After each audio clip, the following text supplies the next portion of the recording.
Mado.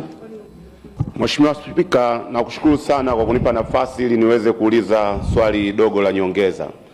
Kwa kuwa serikali ilitoa ahadi katika bunge hili kupitia swali la msingi nililoliuliza kwamba inao mpango wa kuhakikisha kiwanda cha kubangua korosho Tunduru maarufu kama kiwanda cha Bias kitaanza kufanya kazi katika msimu wa mavuno ya korosho wa mwaka huu, na kwa kuwa imebaki miezi michache kwa msimu wa mavuno ya korosho kuanza, ni ipi kauli ya serikali juu ya hatua iliyofikiwa ili kuhakikisha kwamba ahadi hii inatekelezwa kwa vitendo? Asante.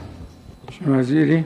Mheshimiwa Spika, ni kweli kulikuwa na ahadi ya huyu mwekezaji kuanza uzalishaji wa kubangua korosho katika msimu huu.